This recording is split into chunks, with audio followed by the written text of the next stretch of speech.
Hi,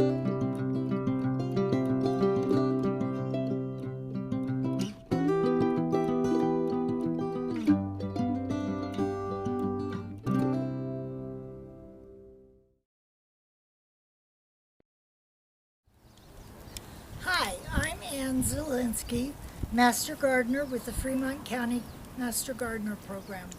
Today I'm going to talk to you about low water grasses and alternatives to bluegrass.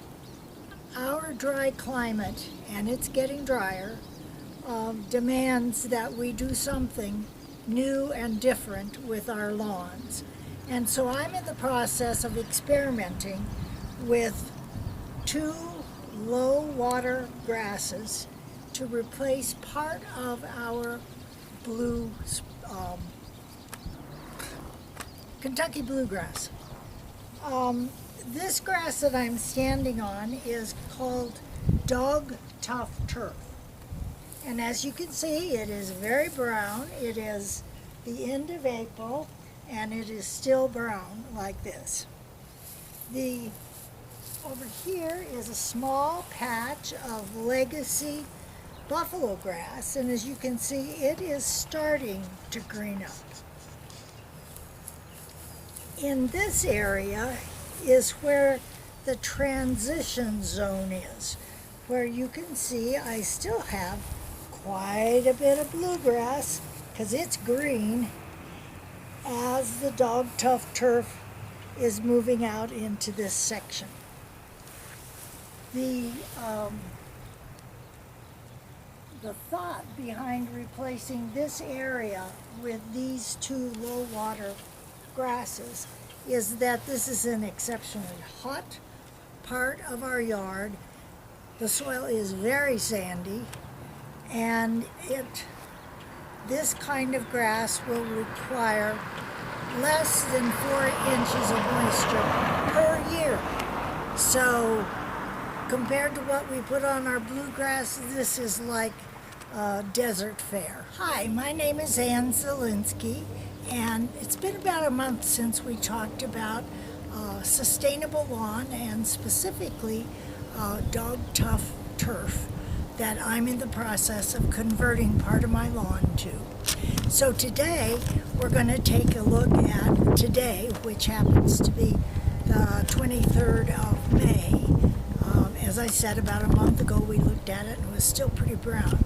But today I have done the first mowing, and I wanted you to take a look at it and observe that there are, a considerable amount of brown grass still as part of it.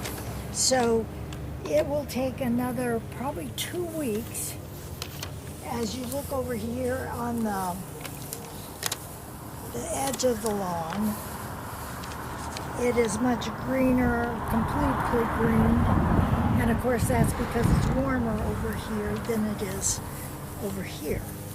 So the grass has a bit of a brown look to it still, as I said, the end of May, but the area that we have trimmed closely and manicured that has the warmth of concrete is a nice bright shade of green, and it's a very fine textured grass.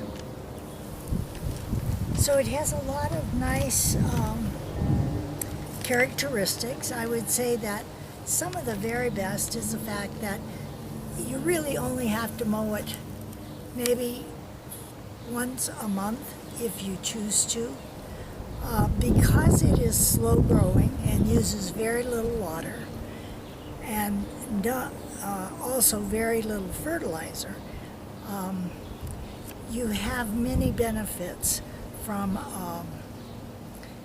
ecological perspective. You're not spending the kind of money that you would on a bluegrass lawn, where you need to fertilize it and take care of the pests and mow it on a weekly basis. The EPA says that almost 5% of the carbon monoxide pollution in the United States air is caused by lawn mowing. That's kind of hard to believe, isn't it? But if we all take steps to do, to improve the sustainability of a lawn requiring less fertilizers, water, etc., we can all help our environment. One little bad habit that I've learned about this lawn in my very limited experience is that it doesn't know when to stop. It continues to grow, and I have flower beds interspersed in my yard that I have lawn around, and this lawn it's going to be a challenge, and I want you to come over here and I'll show you what I mean.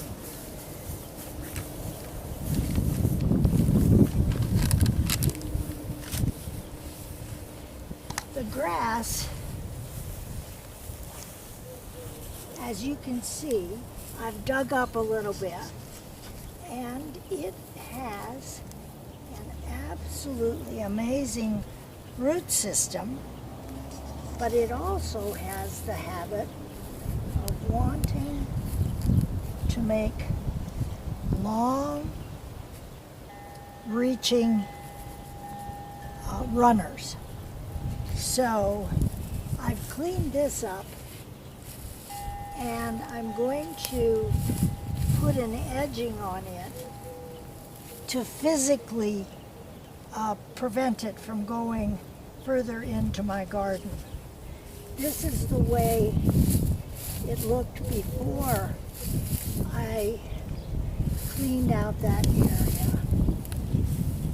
After cleaning, looks like this. I'm going to use an edging that is made of reprocessed rubber tires, and it's something that you just put down with the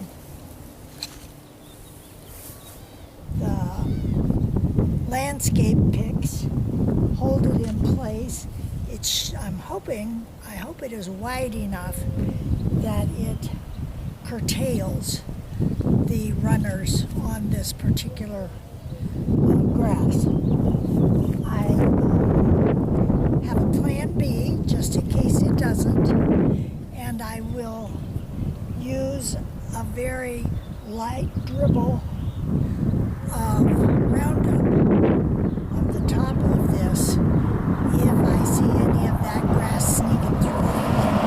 And with these two constraints in place, I'm hoping that I don't have to tell you in 5 years, the worst thing I ever did was.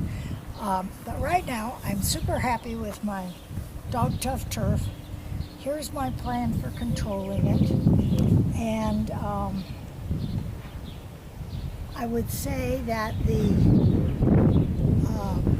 outcome of this experiment is still up for grabs. We'll see how this behaves. I like the way it is taking over and moving the bluegrass out without having to kill all of that bluegrass. So it's kind of a gradual process. But we'll take a look at it again in a month or so and see how it looks and whether it's performing up to par.